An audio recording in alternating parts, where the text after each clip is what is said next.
members, and welcome to Pop Culture Cult. I'm Sean. I'm Janice. And Happy New Year! It's New Year's Eve here in the States as of 2:45 Phoenix time. And this is going to be our top 10 favorite movies of the year. Now, a lot of lists are going to be let out this week and into the following month, and so, but ours are set up as these are the movies that we liked. Yep. Maybe not necessarily the movies that we thought were the best movies of the year, but definitely the ones we liked. Yes. I mean, a lot of times it ends up being the ones that we thought were the best too, but yeah. It's and we're always out in the open about our fandoms when it comes to what we like and what we don't like. We try to tend to be very positive on things, even if we didn't like it. We try to do our best because we're not in the industry and we understand that a lot of hard work goes into these things, so we're not going to badmouth them and give you a worse list. Right. And we're also not going to do art house stuff, most likely, because that's not typically something that we are into. Yeah. I mean, some years, not this year. Some years we do go see all the Oscar movies and all of that, but this year we've had to be a little more selective on the movies that we have gone to see at the movie theater. Somebody had an eat a bat. So what we're going to do is her 10, my 10, her 9, to 5. Then we'll do our honorable mentions, and then we'll really break down our top 5. Right. Okay? So with that being said, your number 10 is? My number 10 is The Matrix Resurrection. Mine is No Time to Die. Okay. Your number 9. My number 9 is Eternals. Mine is The Matrix Resurrections.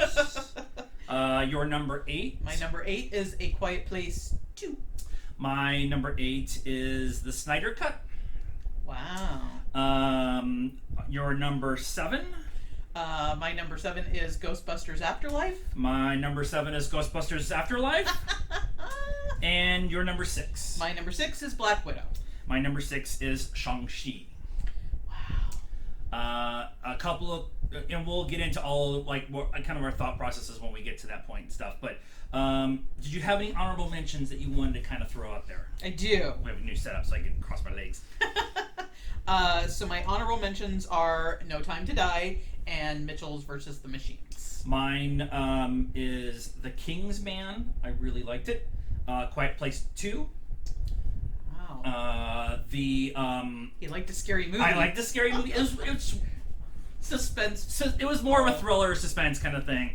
I also have Godzilla versus Kong. And I also have One Night in Miami. We're going to talk about art house movies. There's one right there for you. Yeah. And what that ended up being. Yep. And that was all of my 8s. My order of my 8s. Yeah. Yeah. I mean, if I was going to add... Score of 8 out of 10. Score of 8 out of 10. I think if I was going to add the Snyder Cut, I didn't put it on my list. We talked about it beforehand that, you know, the actual movie did not come out this year. It was just the re-release of the Snyder Cut. It was a brand new movie, ultimately. Right.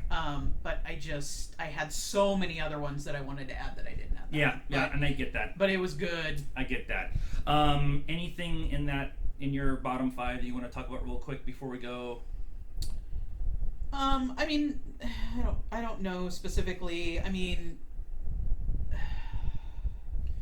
I have rewatched A Quiet Place 2. I mean, that's tends to be one of our criteria. Right. Is will we watch it again? I've already rewatched A Quiet Place 2 again because it's on like Paramount. Yeah. But I really like The Eternals. We have not watched that again. I don't even think it's released yet. Yeah. But that one's a little more difficult to rewatch because it was long. Yeah. But it was just like you got to watch it on the biggest TV in the house with the surround sound and everything.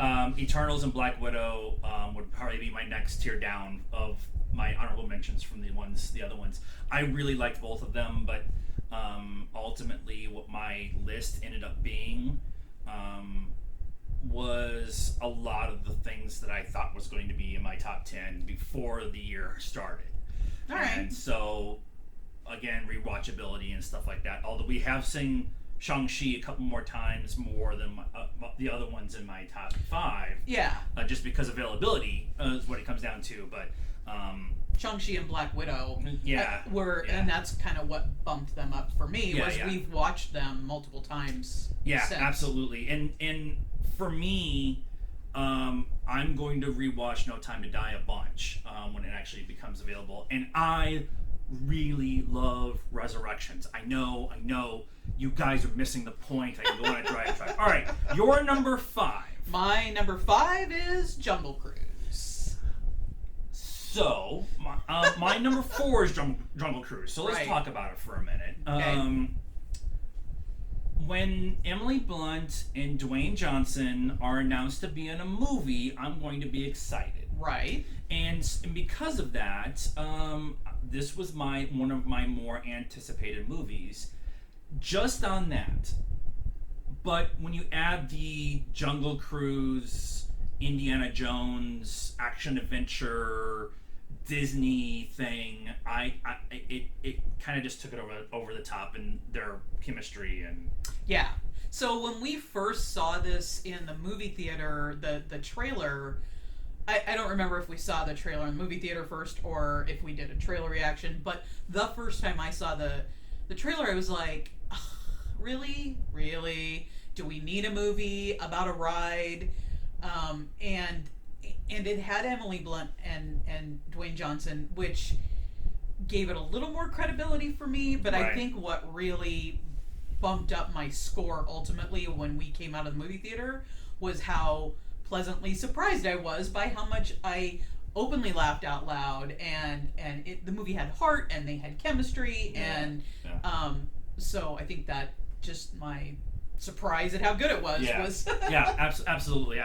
And we've rewatched that one a few times actually, because Disney Plus and availability, but also just it's a movie that you can put on and enjoy and just kind of disconnect yourself from the world a little bit. And sometimes, especially with what happened this year, you needed that kind of thing, and you needed that romanticism a little bit too of doing good things for the right reasons and all that kind of stuff. Yeah, so just a good Disney story. Yeah, there's going to be a theme with a lot of my movies. So my number 5 is Mitchells versus the Machines. This was a movie that was something that people talked about when it came out, and it wasn't in the theaters because at that point in time I don't think theaters were quite open yet. Yeah. And so it was on Netflix or something like that. I think it's Netflix. I think it's Netflix. And so I was like, okay, everybody's saying this is really good, and I kind of needed, at that point in time, I really needed something heartfelt or whatever it was, feel good or whatever. And it got me. It absolutely got me. Yeah. And the story was good. The story was good, and the humor was really good, and being a stepfather to kids who can be creative and different and weird and whatever, it kind of just hit all the right buttons for me. And I like road trip movies, so it's a road trip movies. There's robots. I mean, how can you not be right? It touched on consumerism, social media, family values, road trip law. The metaverse. Just bad. Yes. Don't meta. Meta is bad. Your number 4? My number 4 is Shang-Chi. Yeah, it was a mix. It was one or the other. It was everything. The only reason I put Mitchell versus Machines above Shang-Chi is because it was 0.5 more. That's what it came down to. Yeah, I just I really enjoyed that movie, and you know, we saw it twice in the movie theater. Yep. We've watched it again on Disney Plus, and you know, we were telling our kids about it, and one of our sons that has younger kids was like, do you think that the kids would be into it? And we're like, yeah, I mean, there's nothing, it's Marvel, so there's nothing super over the top with it. And he came back and he's like, oh my God, I love that movie. Yeah. So, yeah. Yeah. Everybody you tell to go watch it, they're like, it's amazing. Trevor is worth it. Morris is actually worth it. Actually, I just ordered a shirt with Morris on it from Epic Hero Shop. So I'm plugging we watched Iron Man 3 a couple weeks ago. He comes on and I'm like, Trevor Slattery. Yes. But we needed a character like this within the MCU, but also we needed this kind of action movie. Yeah. Yes, the martial arts are fun and whatever, but that the bad guy is not really a bad guy, and he got lost. Yeah. And his son trying to save him, again, hits me right in all the right places. Yeah. Or he was a bad guy, and he was redeemed, and then his bad past caught up to him, and then. Yeah. We could do a whole diatribe on Shang-Chi. It's just like whatever. And I know people don't like Awkwafina. I don't care. I love her. I love her. I love her, and I love that they didn't try to make them into love interests, and I hope that they never do. Yeah. They're friends, and it's okay that they're like best friends. It's fine. Yes. And they actually made a point of doing that. Like they actually made a point of saying this was on purpose. So I really like that. I love it. You did your number 4, right? I did my number 4. Number 3. My number 3 is Free Guy. My number 3 is Free Guy. We actually bought this movie on DVD. Yes. We liked it so much. Yes. Actually, I just I was organizing the boxes that still have our DVDs in it because we don't have a place to put them yet. And I put it on top so we could find it when we wanted to go watch it again. Although it's coming to Disney Plus in February. But that's too long. I need to watch it like 3 more times before that. When they announced this movie, it was like a year before we actually got it. Like because of the delays and everything. And this was one of the first movies that we saw going back to the theater. Yep. So that too was something that I think added to the movie. But we said from jump, this is the secret Deadpool movie. Yeah. And that's what we wanted. We wanted this to be the secret Deadpool movie, and we got it. Sort of. Sort of. It's the Ryan Reynolds movie. I mean, this movie just. Again, we saw the trailer for the first time probably mid 2019. Yeah. In the movie theater, and we were like, "What the f is this? This looks stupid." Yeah. It's got Ryan Reynolds, so I guess we'll go see it. Yeah, I guess, but and we really didn't even understand from the first trailer what the heck was going on. Yeah. And then the second trailer kind of explained it a little bit better, and then we didn't get anything until like July, August. I don't remember when it came out in the movie theater. And during the pandemic, we started playing Fortnite so that we could actually talk with our kids and connect with our kids and our grandkids. And it's Fortnite, it's Ryan Reynolds being funny, and not necessarily Deadpool. Right. Just being Ryan Reynolds funny, and all the right amounts of feel too. Like just the guy. The love interest you think would be there is not necessarily the one that we get. Yeah. And it's I just everything about what they did. And Taika Waititi is just like amazing as a jerky jerk. Right. And it's just it was everything. It was everything. And again, rewatchability. We're gonna watch the crap out of this. Because you get all the feels, all the fun action. The reveal at the end is really good. It was everything we wanted. Yep. And again, with the time we wanted it. Yep. Your number 2. My number 2. Dun dun dun is Dune. All right, this is gonna be interesting. So ours are switched. My number 2 is No Way Home. My number 1's gonna be Dune. Your number 1's gonna be No Way Home. Yep. And this was gonna be a conversation that we knew we were gonna have at some point in time about how we were going to figure out what was. It's 1 and 1A. Is it like I could probably flip mine 4 or 5 more times in the conversation. I just finally just picked it. I'm gonna start with Dune since it's your number 2. It's my number 1. Yep. Denis Villeneuve is my favorite director. And my phone is going crazy.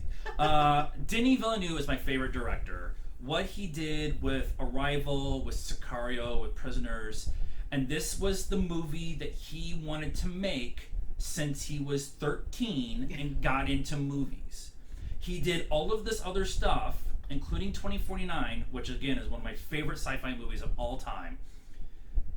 He wanted to make this movie. Yep. And Warner Brothers, being Warner Brothers, wouldn't give him the okay to do it the right way. So they only gave him half the budget he needed to do one movie. Right. And he still blew it out of the water. I've been wanting this movie since they announced it, and I got everything I wanted and then some. Yes. Yep. It was, he's been, I can't wait. And I was cautiously optimistic. There has been at least one Denis Villeneuve movie that I was like,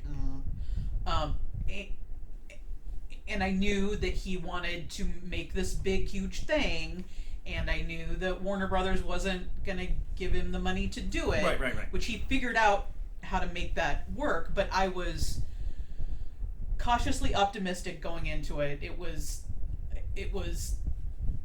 everything I hoped it would be.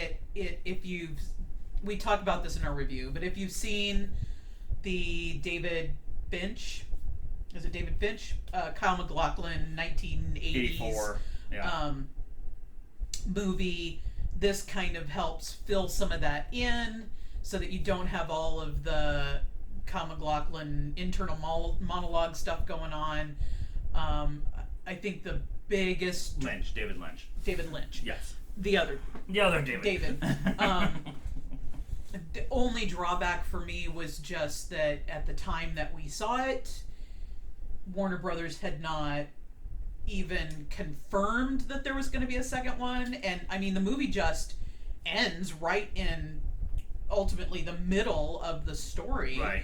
And so there was a lot of, are they, and I still, again, cautiously optimistic that Warner Brothers won't put their you-know-what in it and will give him the money that he needs to finish the second one, to do the second one, way that the first one is done. But I think, and that's the only thing that kind of dampens it a little bit. Just a little bit. I get that, and that's not on the creators, the actors, nope. The cast, it's just my personal. And ultimately, I can get behind that argument 1,000%. Like, this movie is a 10. This is it's just a perfect movie for me. If Warner Brothers doesn't have their dick in it, right. and that's what it comes down to. And they announced on the Tuesday or whatever, Wednesday after the movie came out, when it had a really good opening, including the HBO day and date release, right, that it still did really, really well for them. And if they had done them back to back, already been in Lord of the Rings style, Lord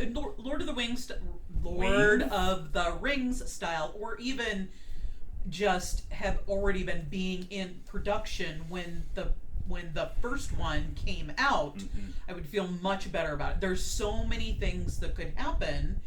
They're not even filming yet. Yeah. There's so many things that could happen that could end up spoiling the whole thing. Yeah. And I agree. I agree with all of that. It still was the most anticipated movie I've had since Ford versus Ferrari. So, and it lived up to everything I wanted to do. Yeah, absolutely, absolutely lived up. So my number 2 was No Way Home. Your number 1 was No Way Home. Yep. Do you want to go first this time? Sure. So, I mean, ultimately, like he said, it could have gone one way or the other, and what bumped this one up to number 1 for me was we have not had that kind of a theater experience. I knew that's where you were going. since Endgame. Yeah. It was, and like you said, it was what we needed at that time. Right. Everybody feels so disconnected, and you have this belief and I have this belief, and right now that everybody coming together, 178 people or whatever fit in that movie theater who don't necessarily all agree on social media or whatever, all came together and cheered at the right points, and were crying at the right points, and were laughing at the right points, and over and over again throwing your arms up, and it was it's the closest I've gotten to a sporting event in a movie theater. Like, as much as I loved Endgame and our experience with Black Panther, because we got to go to a local premiere, and that experience, was really cool. But yep. This was a sporting event. Yeah. This was when things happened. People stood up and cheered like somebody scored a touchdown or a goal or whatever, and that just doesn't happen often enough in movies, and this was earned. This was not a I'm going to say it. This is not a fan service movie. This movie was earned every applause, every stand up and cheer moment, just because the MCU has done such a really good job with laying groundwork as we go along by still for what we're going to go in the future by including it in the story that we're being told right now. And Sony and their understanding of the world and saying, hey, we've got an opportunity to do a partnership here where everybody gets to benefit. It's really kind of refreshing. Yeah. That movie making wise, this was even possible. Yeah. Let alone that it was actually executed beautifully. Yeah. Now, if we're going to talk about some of the backstory why Dune was your number 2 and not and the reason for me No Way Home is number 2 in this 30 minutes that we're talking about this list ultimately was there's such a culture right now in the entertainment news cycle of the world that people put things online months in advance of this movie that could have spoiled the experience if you came across it. Now, I was 98% sure that what we were going to get was what we got. And I did see some things beforehand that really could have ruined the experience for me, but I allowed myself to say, you know what? I'm going to engage in the story that's being told. If things happen the way I think they're going to happen, then how they do it, the execution of that is what's going to count for me. And so the story around what happened with No Way Home is the only reason why it's a step down. Again, I could argue the same point with Dune. It's just unfortunate that we are in this kind of spot right now with we got to get the scoop or we've got to talk about the spoiler weeks ahead of releases or months ahead of releases. There was set photos released. That douchebag needs to be taken out and drawn and quartered like months ahead of time. And I just and they probably were. I mean, because the Marvel snipers got to somebody. Like it just it happened. I mean, they are pretty. Like a lot of those big movies, especially Marvel and Star Wars, they spend a lot of time and a lot of money making sure that they can be as secluded as possible when filming. Yeah. And then there are NDAs out the wazoo. They don't even give the actors the whole script. Yeah. They'll give them Marvel here's what you're going to yeah. read tomorrow, and they got to go home and memorize their lines before they go film. So, I would hope that they were able to figure out. They called their person in the NSA and had them track their cell phone photos. Yeah, absolutely. And I, the way they were able to keep Grogu a secret. Yeah. now it was a small contained set. You could do that, and that's a huge reveal. Yeah. And this is a big, huge movie filmed out in the open. So I get it. I get it. But the movie itself was just. I spent all the next. We saw it on a Thursday night at the second showing, not the first showing, because it was like 11 in the afternoon. I spent all day Friday on TikTok and Instagram and Facebook watching theater reactions from around the world of what they did, and that was worth it. Yeah. And it brought, every time I saw something, it brought back that joy I had from watching the movie. Yep. And that was pretty good. Yep. We did our honorable mentions and all the other stuff. Some TV shows that we really liked this year: The Great, all of the Marvel stuff. We were a big entertainment year overall, even if the pandemic and stuff. Mm-hmm. We just finished Witcher, which was really good. Yeah, the second season I liked better than the first. Yeah, absolutely. Like I said, The Great, season 2 of The Great is amazing. Yeah. Amazing. We got our daughter hooked on that. We're like, the show is amazing. It is messed up. Do not watch it with children around. It is messed up, but it is good. Yeah. But it just and everything that Marvel did TV wise was on point for me. Yep, WandaVision still probably my favorite. If we were gonna do a top 10 of our TV shows. Yeah. This year. I did a on TikTok. I did my favorite scenes from each of the series. Oh, nice. And that was kind of cool to kind of like go back and think about that. So, 2021. What is 2021? 2021. 2020 all over again. Part 2 has been again up and down, but there's a ton of stuff in the pipeline going forward, and so we're really excited. So we are asking you guys to stick around with us. We're gonna expand some of the things we do over the next few months, and working out new setups and we just got a new camera and so we're trying to do some more stuff where I don't have to go to work at my job anymore. Robert and Vanessa. So let us know what you thought of our list. What were your top 10 movies of the year? Let us know in the comments down below, and let's have a conversation. I would normally sit here and tell you to be nice, but be nice. We all need it right now. So you can have a differing opinion. Without being a D about it. Being a D. So let us know what your top 10 was of the year in the comments down below. Like this video, subscribe to the channel, hit the bell for notifications, follow us on all social media stuff, Facebook, Instagram, Twitter, and TikTok. Links are in the description down below. And until next time, cult members, good afternoon, good evening, and Happy New Year.